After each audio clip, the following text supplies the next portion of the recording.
Qui es-tu, Rodolfo Nanni?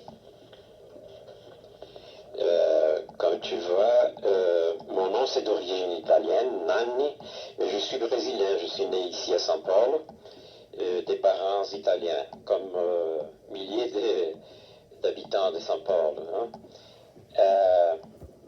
J'ai maintenant 63 ans et je suis dans le cinéma depuis depuis 40 ans. J'étais toujours lié à l'art, et je faisais de la peinture. J'avais un cousin que c'est le grand sculpteur brésilien Vitor Brecheret, qui a ces grands monuments là au parc, et je crois que le monument de Bandeiras. Et j'ai vécu dans le milieu artistique dès que je suis né. Et je faisais de la peinture. J'ai étudié un peu avec Portinari. J'ai étudié avec le grand artiste autrichien.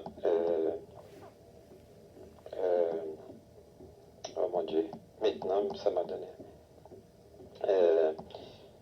Le peintre autrichien Leskoschek, Axel Leskoschek. Et aussi avec le peintre hongrois qui a vécu à Rio et puis à Paris, Árpád Szénes. Et je suis allé à Paris pour faire de la peinture, et j'étais justement travaillant à Paris avec Szénes, et on a fait des expositions de jeunes peintres latino-américaines à Paris.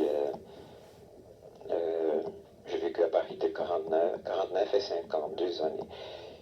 Et un jour, j'étais au métro et je vis en passant comme ça dans le métro, dans une gare de métro, un affiche d'une école de cinéma. Et j'aimais tellement les cinémas dès que j'étais enfant. Je me suis intéressé dans cette chose-là de l'école de cinéma. Et je suis allé pour parler, pour voir. C'était l'IDEC, l'Institut des hautes études cinématographiques. Et enfin, je suis entré à l'IDEC. J'ai laissé la peinture et je me mis en tête dans des études de cinéma. Et puis, en retournant au Brésil, j'ai eu la possibilité de faire le premier film brésilien pour enfants. C'est drôle, en arrivant, j'ai eu cette possibilité de faire la réalisation du film.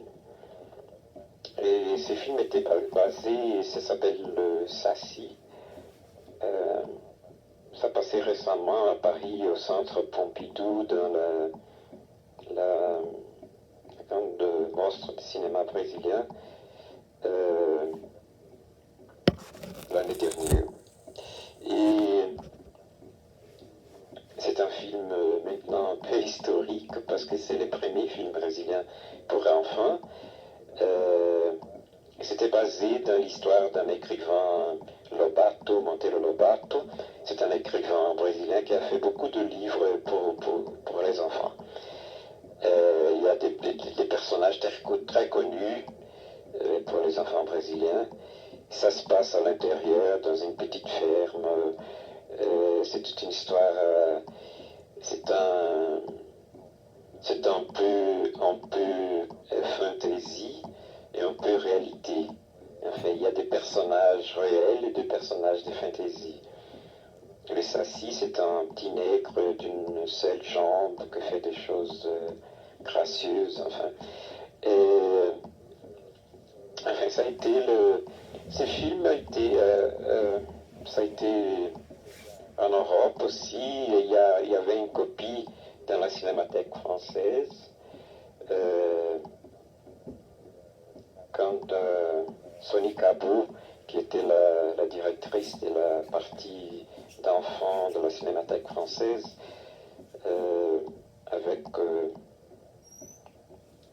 avec Langlois, qui avait fait la Cinémathèque. Sonia Cabot, qui a plu beaucoup ces films, elle a été ici une fois, elle a apporté une copie en France. Et ça a passé aussi en Italie, enfin.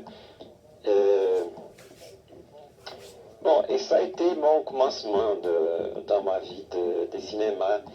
J'ai pas fait beaucoup de longs métrages, mais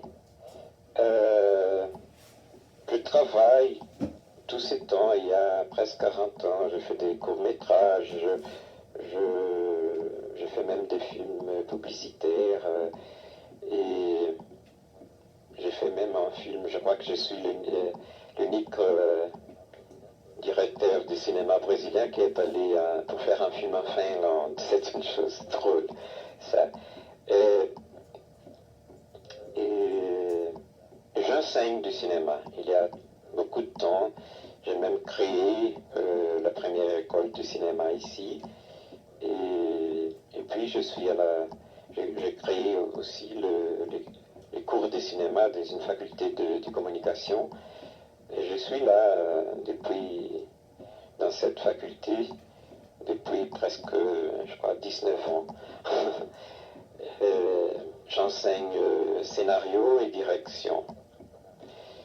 Bon, ça c'est un peu, en deux paroles, mon histoire là du cinéma.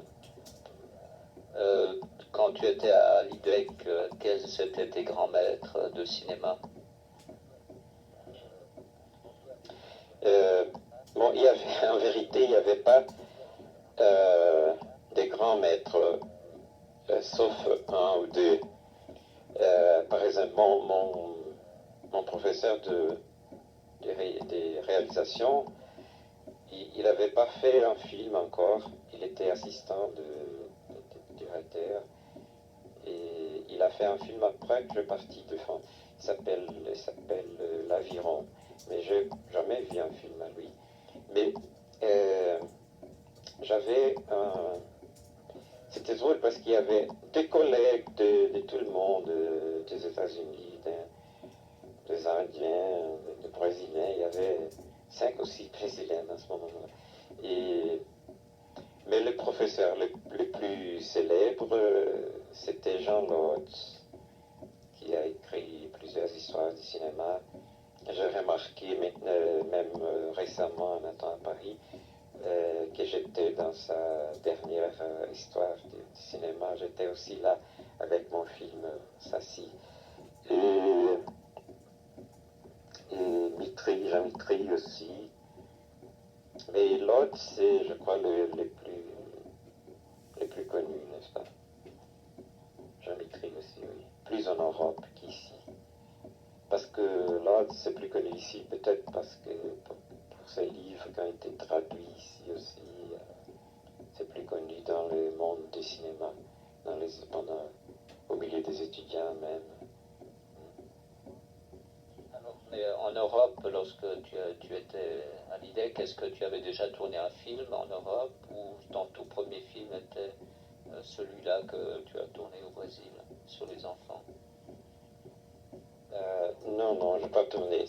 À ce moment-là, l'IDEC c'était si pauvre qu'après la guerre, enfin, on n'avait pas de film. On tournait sans film. C'était une fantaisie, enfin. Et ici, avec mes élèves, j'ai fait ça, et ils me tuent, n'est-ce pas? Parce qu'ils ne veulent pas. Pour eux, ici, c'est ridicule de tourner sans film. Enfin. Non,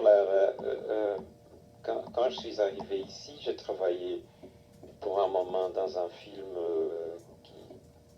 qui n'était pas fini. J'ai aidé un peu dans la production de ce film. Et puis après, peu de temps après, j'ai eu l'opportunité vraiment de faire ce premier film. Alors après le film que tu as fait, ce court-métrage sur les enfants, quelles étaient après tes prochaines réalisations cinématographiques? Non, c'était pas un court-métrage, c'est un long-métrage. C'est un long-métrage.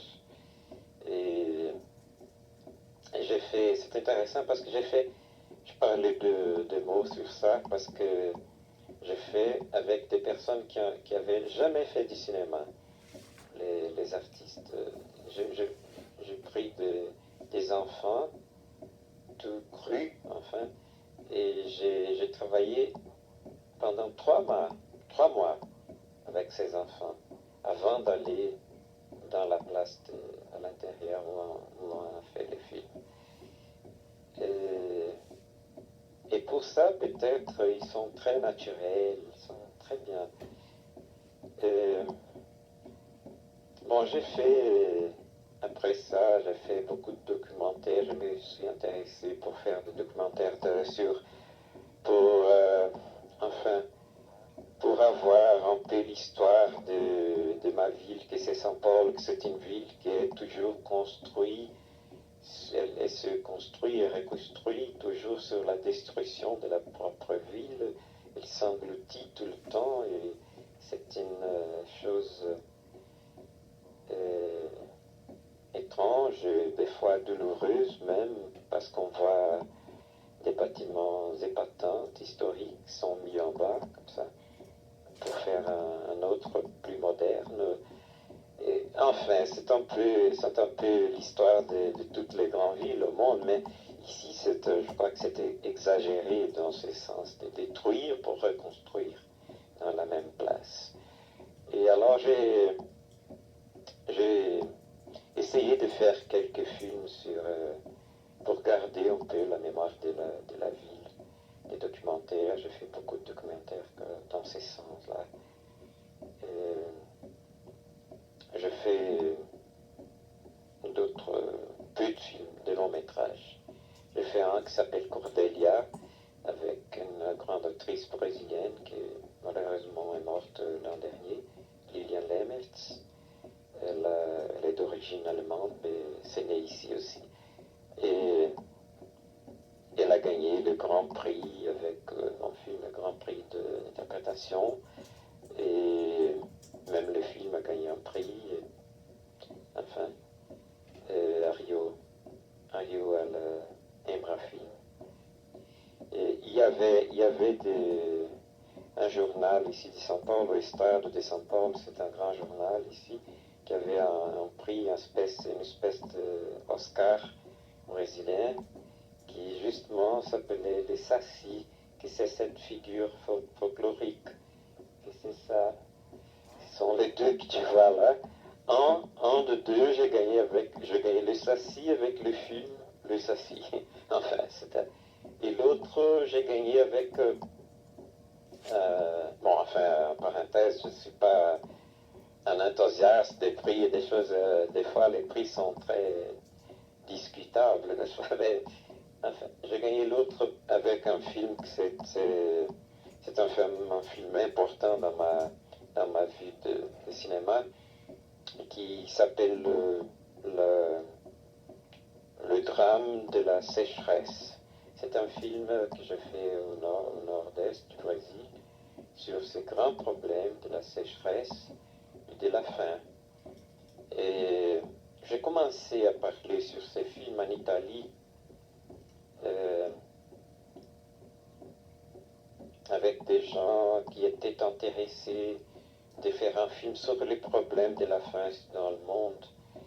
Et la première idée, c'était de Cesare Zavattini. Et en 1954, j'habitais à Rome, mais j'étais très ami de Zavattini. Et il avait eu cette idée un peu sur les livres d'un Brésilien qui s'appelle Josué de Castro, et qui a fait un livre qui s'appelait La géographie de la faim. Et l'idée de Zavattini, c'était de faire un film dans plusieurs pays où il y avait les problèmes de la faim. Et il serait enfin dans la tête de ce projet, mais le film devait être dirigé, enfin réalisé par des jeunes directeurs de pays où il y a le problème. Je devais faire la partie du Brésil. dans le même temps, Roberto Rossellini, qui est devenu aussi, j'étais un peu son, pas tellement ami, mais enfin, j'étais avec lui plusieurs fois à Rome dans ce temps-là. Il voulait faire le même, sur le même sujet, et il voulait faire lui-même. Et alors, en retournant au Brésil, j'ai eu un peu d'argent de l'Association mondiale de la lutte contre la faim pour aller au nord-est, au nord du Brésil, parce que je ne connaissais pas cette partie, pour faire une étude, enfin une recherche, pour faire après les films. Et c'était drôle parce que, alors, avec c'était pas beaucoup d'argent, mais à la fin, j'ai invité un directeur de photographie, c'était mon ami, et j'ai acheté des films. Et on a fait ces recherches en filmant, en tournant.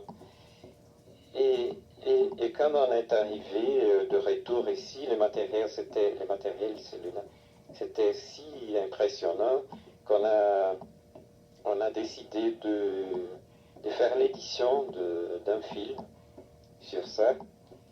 Et c'est drôle parce que cette recherche, enfin, a gagné tous les prix du documentaire ici dans le Brésil cette année-là.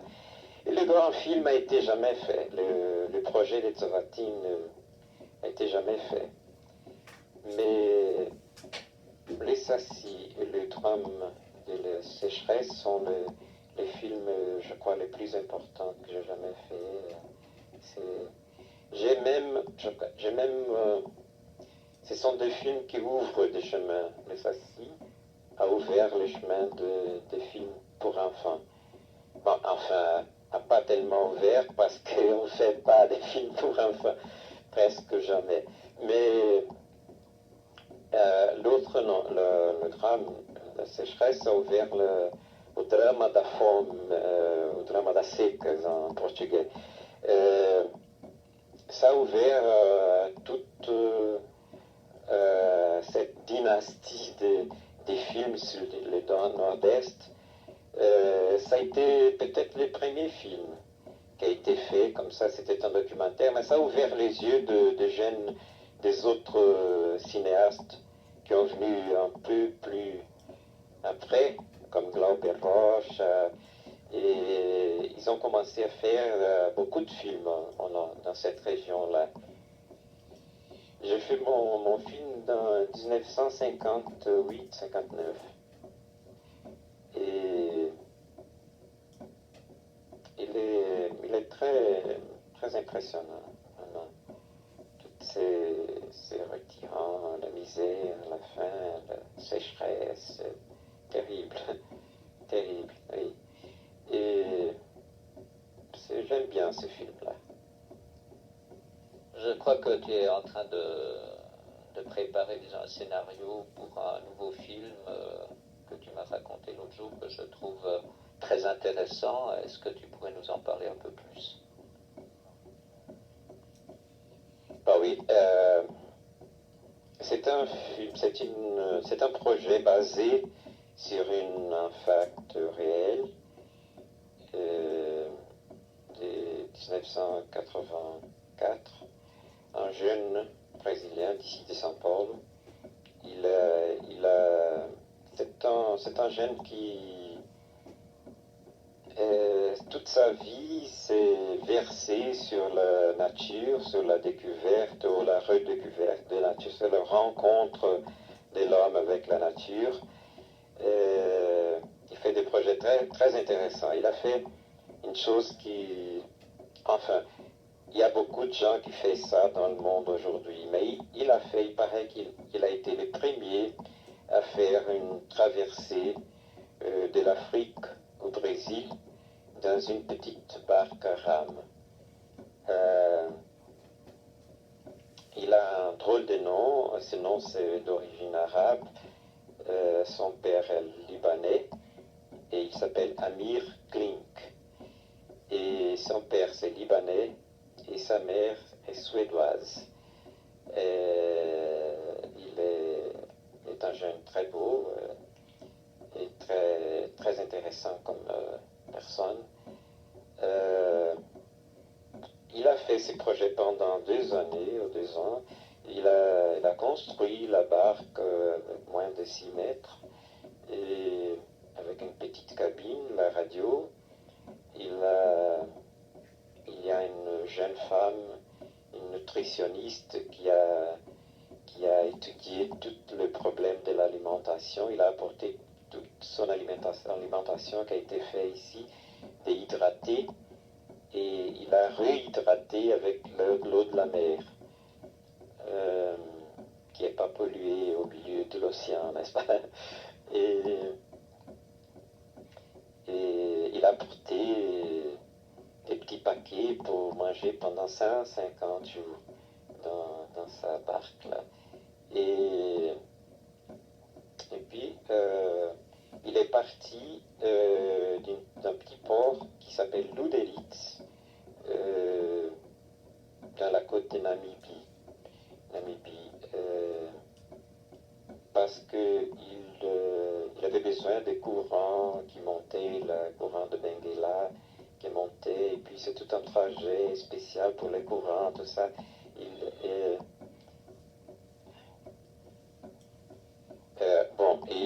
Il a choisi ce port-là en Namibie pour des raisons de courant. Naturellement, il a eu des problèmes. Il y avait, dans un certain moment, il avait peint le fond de sa barque d'un verre spécial pour le problème de requins, de baleines même. Mais à la fin, il a commencé à avoir des mollusques. Et le requin, ça venait parce qu'il voulait prendre les mollusques, il battait dans le bateau, et ça c'était terrible. Parce que, bon, enfin, le requin ne peut pas renverser le bateau, la baleine, oui, bien sûr. Mais c'était toujours un problème. Et il ne pouvait pas nettoyer le fond.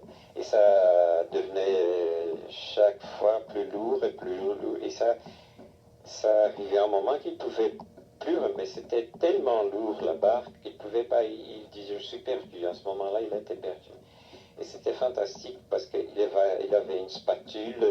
La spatule enlevait plus de peinture. Et ça venait plus de mollusques. C'était terrible. Et à la fin, quand il était vraiment, il a dit, bon, je suis fini, c'est fini. Et il regardait dans une petite bouteille de plastique, et il a pris la partie supérieure, il a coupé un peu avec un couteau, un canif, et il est allé au fond, et avec ça, il pouvait enlever le mollusque sans enlever la peinture. Et ça lui a sauvé un petit morceau de plastique.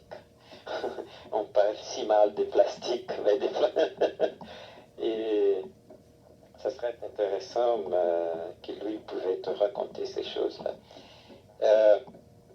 Mais enfin, il a fait le voyage. Il est arrivé à Bahia, près de Salvador, justement 100 jours et 100 nuits après laisser Namibie.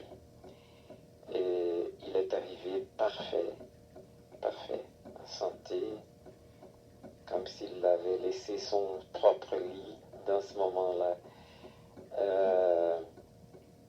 Et c'est beau, c'est belle l'histoire du grande rencontre avec la nature. Il n'est même pas pris un poisson pendant son voyage.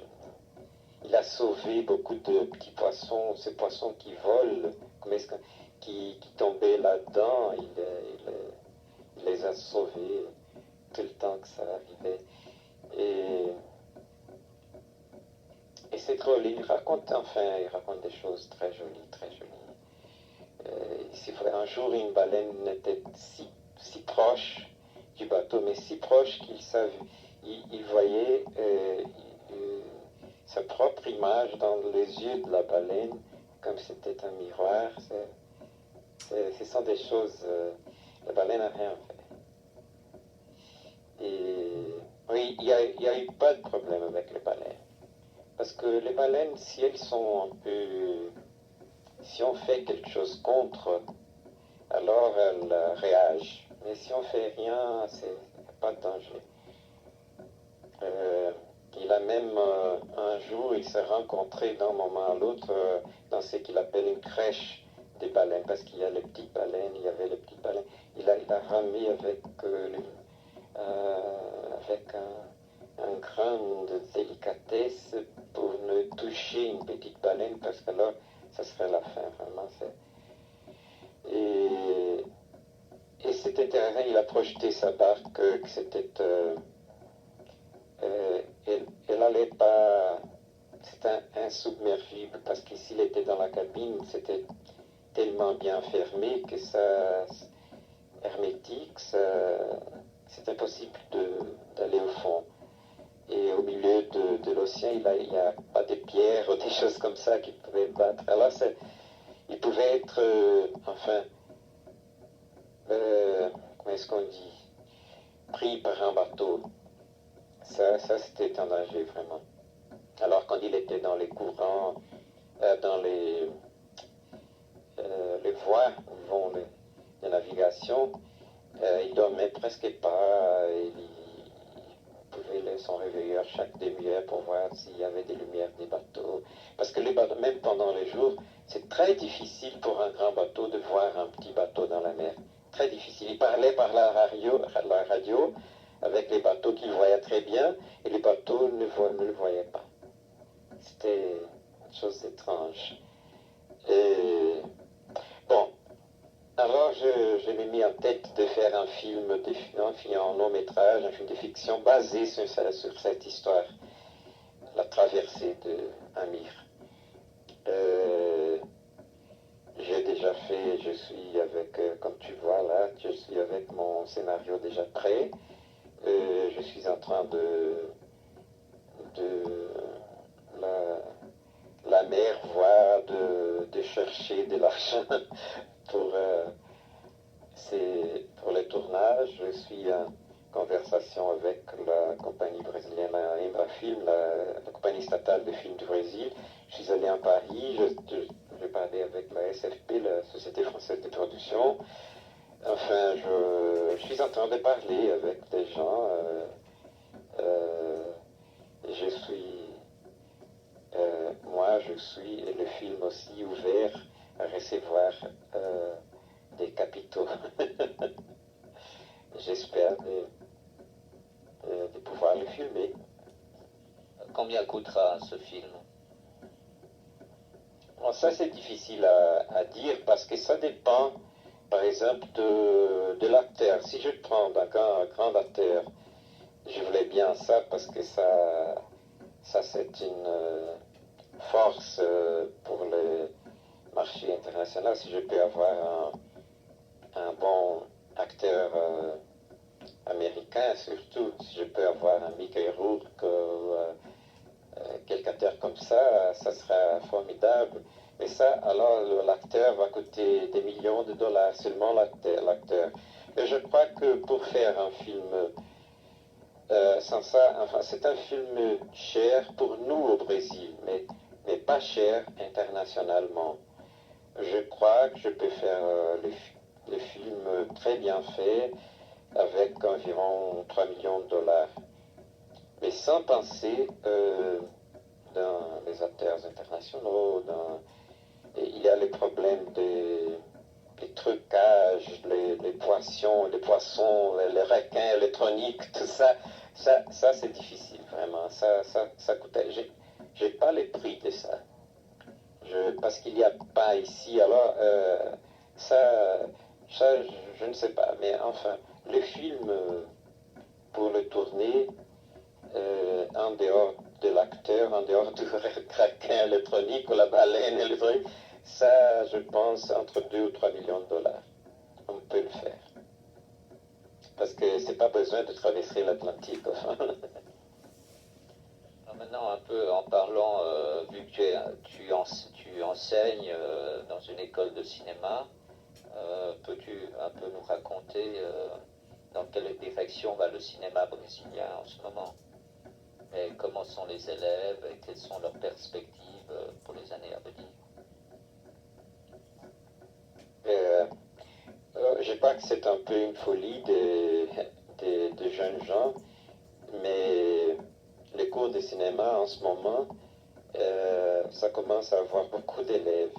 Enfin, parce que normalement, une classe de cinéma doit avoir très peu d'élèves, parce que c'est impossible d'enseigner à une grande classe. 10 élèves, 12, 15, c'est l'idéal. Et maintenant, dans cette faculté de communication où il y a des cours de journalisme, de relations publiques, de publicité, maintenant de radio-télévision, vraiment, il y a beaucoup d'élèves dans la télévision. Mais par exemple, dans ce moment dans ma faculté, les élèves des élèves de cinéma ont dépassé les numéros des élèves de relations publiques, par exemple, que c'est une chose qui aujourd'hui se développe beaucoup, n'est-ce pas?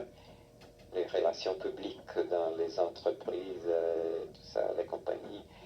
Et il y a beaucoup de jeunes gens qui sont passionnés une autre fois par les cinémas. C'est une renaissance. Et c'est drôle aussi parce que les problèmes pour faire un film au Brésil sont terribles. Et aujourd'hui, c'est très, très, très difficile. J'ai pas. Pour moi, par exemple, avec ce projet, c'est un très joli projet. Ça a été. Je travaille dans ce projet pendant 2 années. Je suis encore sans un sou pour commencer. Et c'est vraiment difficile. Même avec la Embrafilm, elle va faire coproduction, enfin financer une partie une vingtaine de films, je crois, cette année ici. Le Brésil a déjà fait, il y a 20-30 ans, il faisait 100 films par an. C'était formidable pour un pays comme le Brésil. Mais aujourd'hui, c'est très peu, très peu. Ce qui a beaucoup poussé ici, c'est les films publicitaires. On fait des films publicitaires très bien faits, avec des budgets incroyables, des films très chers. C'est très, très développé, les cinémas publicitaires. Je déteste ça. C'est l'industrie de la mensonge pour moi, n'est-ce pas? Parce que dans la publicité, il y a toujours un mensonge là-dedans, n'est-ce pas? Mais pour les vrais cinémas, c'est difficile. Et pourtant, il y a des jeunes gens qui veulent faire du cinéma. Il y a des gens, j'ai par exemple un élève qui est architecte, il a un bureau d'architecture, tout ça. Il veut laisser l'architecture, il veut faire du cinéma. Il est dans la faculté. C'est drôle. Au Brésil, est-ce que c'est surtout un problème de matières premières? Est-ce que vous avez des problèmes de trouver des films? Vous avez peut-être des problèmes de trouver de bons techniciens? Où se trouve le problème ici au Brésil pour faire un film? L'écran, c'est pas un problème. Bon, les films vierges, c'est importé, c'est très cher ici. Très, très, très cher. Les laboratoires aussi, très cher. Mais on a des techniciens, on a la partie technique, on n'a pas de grands studios, on n'a pas tout ce qu'on a de plus moderne, on n'a pas, mais enfin, il y a des producteurs qui ont il y a des maisons de louer pour louer les matériels, l'équipement, tout ça. Et on n'a pas de problème d'artistes. Le grand problème du cinéma au Brésil, c'est qu'on n'a pas un marché. Il n'y a pas le marché du cinéma. Alors, si on fait des chaussures ou des vêtements, il n'y a pas le marché pour les vendre, ça c'est le grand problème. Et les marchés, c'est très petit, les cinémas sont fermés. Il y a les jeunes gens, la jeunesse qui va beaucoup au cinéma, mais ça, c'est pas suffisant. Et dans tout le pays, le Brésil aujourd'hui avec 130 millions d'habitants, il y a même pas, il y a peu plus de 2000 salles, dans 2000 salles de cinéma dans tout le pays. C'est ridicule ça. Alors il n'y a pas de marché. Ça c'est le grand problème. Alors on doit partir, je crois, ou pour faire des films très très très bon marché, ou de faire des films en coproduction. On a même est-ce qu'on dit on a d'accords de coproduction avec des accords de coproduction avec la France, l'Italie, l'Espagne, le Portugal. Et on fait des films avec des Américains. Enfin, je crois qu'on doit faire des films en coproduction. Ça, c'est la possibilité d'importer les films pour le marché international. Dans un moment, les cinémas brésiliens ont pu entrer dans le marché européen, enfin pas les grands marchés, pas les grands circuits de cinéma, mais on peut entrer dans l'Europe, on peut un tout petit peu aux États-Unis, mais ça suffit pas. Enfin, je crois qu'il faut faire des films en coproduction avec des histoires brésiliennes, de gens, on peut même avoir des acteurs étrangers, des techniciens étrangers, ça fait rien, mais c'est des films, c'est une histoire brésilienne, une histoire intéressante, importante, même non seulement des histoires folkloriques, parce qu'il y a un peu ce problème en Europe, aux États-Unis, que les gens aiment bien de voir les choses folkloriques du Brésil, aiment voir ou la misère. Ça, c'est en France, par exemple. Si c'est un film, c'est une histoire sur la misère du Brésil, alors ça va. Et ça, c'est un peu embêtant pour nous parce que vous pouvez voir maintenant dans une ville comme São Paulo, une ville de 12 millions d'habitants, en Europe, on ne connaît pas les villes modernes, l'industrie qu'on a ici. Enfin, je ne suis pas d'accord qu'on fait des films seulement sur ça, mais je ne suis pas d'accord de faire des films seulement des films folkloriques, exotiques, tout ça, c'est un peu embêtant pour moi.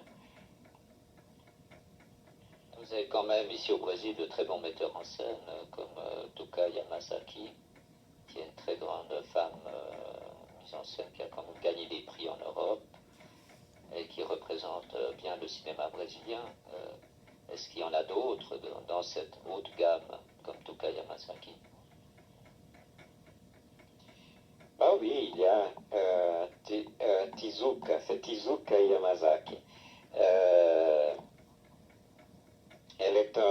Elle a un grand projet maintenant que j'ai bien pensé de faire une fois aussi. C'est drôle parce que une fois j'ai pensé de faire un film sur l'immigration japonaise au Brésil et que c'est une très grande immigration et les commencements de l'immigration japonaise. J'avais 2 ou 3 histoires sur ça. Je suis allé au Japon en 67. J'étais dans les grands studios avec les producteurs japonais et ils n'étaient pas du tout intéressés de faire des films sur des Japonais au Brésil. Ils ne voulaient pas savoir ça. Et enfin, dans une époque, j'étais un peu avant. Et une dizaine ou une quinzaine d'années après, Tezuka Yamazaki, c'est une lycée, c'est le fils des japonaises qui ont venu ici, d'immigrants japonais. Elle a réussi à trouver un coproducteur japonais pour faire son film Gaijin. Et c'était un film très joli. Et maintenant, elle a un projet que j'ai eu déjà aussi, c'était de faire un film sur Santos-Dumont, qui c'est le père de l'aviation, qui est un Brésilien un peu d'origine française, et qui a volé à Paris avec la Bagatelle, son avion, son premier avion, la Bagatelle. Et là, le grand projet de faire un film sur Santos-Dumont. Et j'aime bien Tizouk, mais on a Nelson Pereira dos Santos, qui a été mon assistant dans les Saci, qui est considéré aujourd'hui un des plus grands directeurs au Brésil. Il a fait un de ses films les plus forts, je crois, c'est Mémoires de prison, basé sur un livre de Graciliano Ramos, un grand écrivain brésilien qui était communiste et qui était en prison dans la dictature de Vargas. Et c'était un film très fort, très bien fait. Je ne sais pas le nom en français de ce film. Et il a fait aussi beaucoup de films basés dans les romans de Jorge Amado. Et dernièrement, son dernier film, il a fait en coproduction avec la France, et c'est Jubiaba.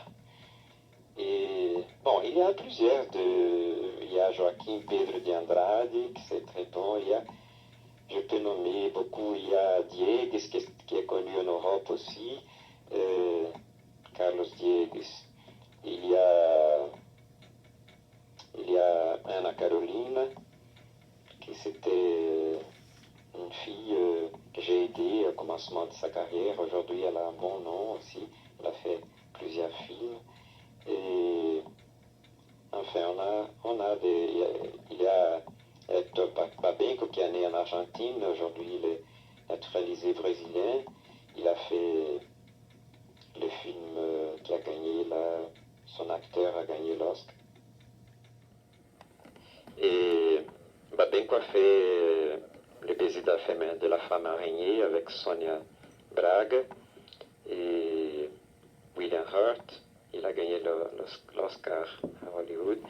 Et ce film, il a eu la possibilité, il vient de finir un film aux États-Unis avec Jack Nicholson et Meryl Streep qui s'appelle Ironweed.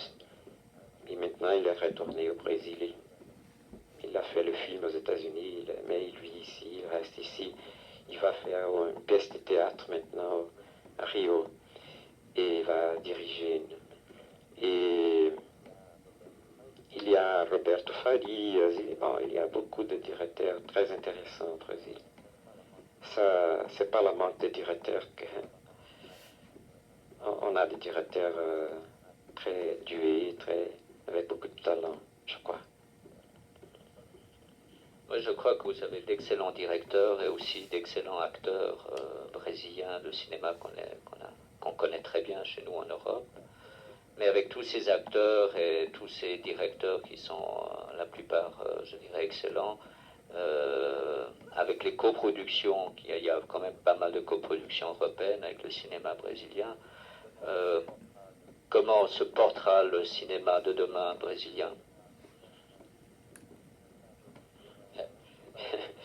Je ne suis pas religieux, mais on dit toujours ici, demain, ça appartient à Dieu, n'est-ce pas? Et je ne sais pas même qu'est-ce que ça va devenir avec mon pays demain. Les problèmes du Brésil sont tellement terribles qui est tellement plus important que les problèmes du cinéma, qui est vraiment, on ne sait pas. J'ai un ami qui dit toujours, le Brésil c'est plus grand que le trou. Mais je ne sais pas, il paraît que le trou devient chaque fois plus grand et j'ai peur. Si j'ai peur pour le Brésil, tu peux t'imaginer la peur que j'ai pour le cinéma brésilien. Enfin, quand il y a des gens avec du talent, on espère toujours qu'on peut faire des choses. On a des gens de talent. Mais le cinéma, c'est un problème parce qu'on ne fait pas le cinéma avec seulement du talent. C'est un art qui ça coûte beaucoup. Et problème.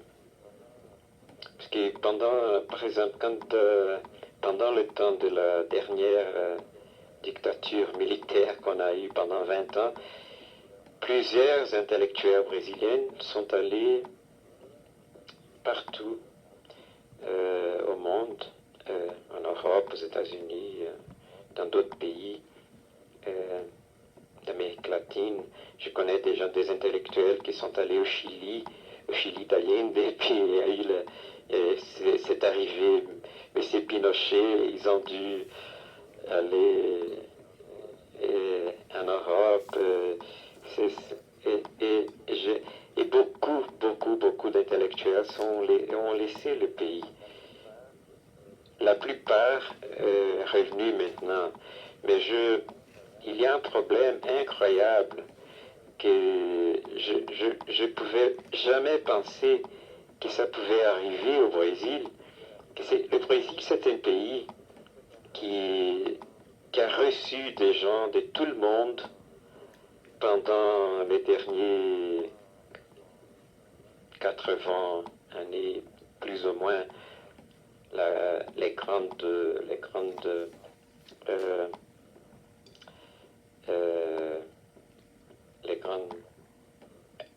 arrivées des Italiens, des Japonais, des Allemands, bon, bien sûr des Portugais avant et pendant beaucoup de temps.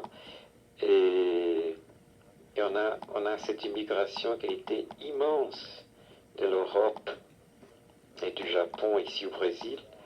Et maintenant, ça arrive une chose incroyable, que ça commence à avoir l'immigration des Brésiliens pour d'autres pays, qui ne veulent pas vivre ici, qui trouvent ça impossible, surtout des gens des classes moyennes, de jeunes, des familles même, même des exécutifs, des gens de toutes catégories. Il y a certains consulats ici à São Paulo, par exemple, et aussi dans d'autres États, qui reçoivent des centaines de gens tous les jours qui veulent quitter le pays, qui veulent aller surtout au Portugal, en Italie, en Australie. Il y a beaucoup de demandes des passeports pour l'Australie, des Brésiliens qui veulent aller en Australie. Au Canada, aux États-Unis. Aux États-Unis, c'est très difficile d'aller. C'est presque impossible. Mais beaucoup au Portugal, en Italie et Australie. Il y a une demande immense des visas pour aller, des visas permanents, des choses comme ça. Les Brésiliens qui s'en vont. Ça, c'était pas tant pour moi. On doit faire un film sur ça. Et oui, je ne peux pas dire que c'est drôle, c'est vraiment épatant. Je ne pouvais jamais penser dans une chose comme ça.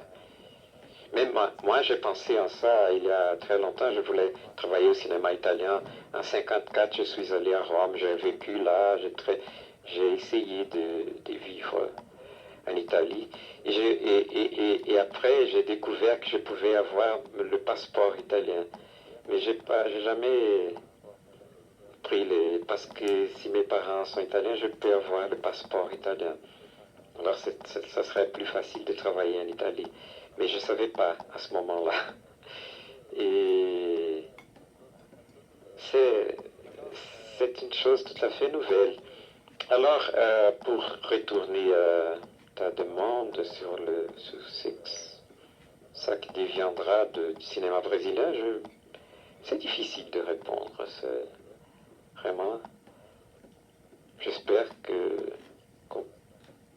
qu'on pourra faire des choses, des films sérieux, j'espère très fortement, parce que moi, je pense de rester ici. Je pense pas de... J'ai resté pendant 20 ans de dictature militaire, je suis resté là. J'étais contre, évidemment, mais je suis enfin passé tout ce temps-là. Et il n'y a pas de raison de quitter le pays. Je crois qu'on doit rester dans notre pays, de travailler. Euh, c'est un peu difficile pour moi de... Au moins si tu as des grands problèmes politiques, tout ça, et c'est un peu difficile pour moi de, de comprendre ce qu'il y a. C'est la question de l'immigration, c'est difficile pour moi. Je sais pas. On est au fond des citoyens du monde, mais enfin, ça, c'est un peu une phrase, n'est-ce pas? Parce que c'est important de rester, de faire quelque chose dans notre pays, n'est-ce pas? C'est ça. Pour parler du régime militaire, comment se comportaient les militaires sur le cinéma brésilien à l'époque? Euh, des fois avec brutalité et des fois avec stupidité. Stupidité, je dis stupidité au sens qui ne voyait pas. Par exemple, je fais un film en long métrage, Cordelia. Euh, le mari de Cordelia, on voyait nettement que pendant le film, il devient un terroriste, il prépare une bombe pour apporter quelque part, et, et à la fin, ça c'était un fait vrai aussi d'un terroriste c'était deux jeunes qui ont préparé une bombe, ils avaient la bombe dans sa voiture pour porter quelque part, et la bombe a explosé dans la voiture, ils ont mort dans le centre de la ville. Et j'ai fait cette scène pendant la nuit avec une voiture dans le centre de la ville, avec l'aide de la police, des pompiers, tout ça. La scène des terroristes enfin le mari de Cordelia, il fait la bombe, tout ça. Et la censure, qui c'était très, très, très rigoureuse, violente, elle n'a pas vu le problème du terroriste. Ça a passé. Et en même temps, il y avait des scènes qui... Cordelia, le matin, elle se levait, elle était nue, comme ça. Il n'y avait pas de scènes érotiques, fantastiques, rien de ça. Mais le censeur, il voulait couper les scènes des nudités, des choses comme ça. Et il s'est passé là. Et en même temps, je l'ai invité à dîner, il a venu dîner avec moi dans un restaurant. C'est drôle, même dans ce temps-là, on pouvait faire ça. Je l'ai invité parce que je voulais, enfin, le tromper, n'est-ce pas? Il était un militaire stupide, vraiment. C'était le chef de la censure. Et même bon, enfin,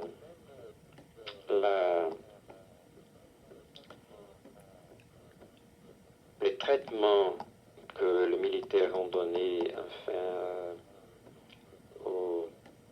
aux gens qu'ils ont pris, aux communistes, aux gens de gauche, il y a eu de certaines fois des, des choses terribles. Ils ont tué des gens, ils ont torturé, mais pas tellement comme en Argentine. En Argentine, c'était fou, complètement fou. Ce qu'ils ont fait en Argentine, même en Uruguay et au Chili, au Brésil, c'était terrible. Mais c'était pas tellement terrible comme là-bas.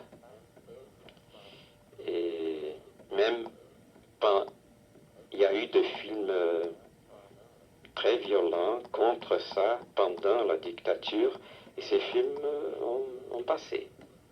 En montrant, même il y a des films qui ont montré la violence de la police, tout ça. Ces films sont passés dans les cinémas.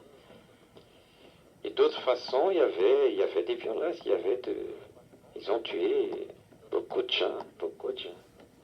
Donc torturé, oh, terrible.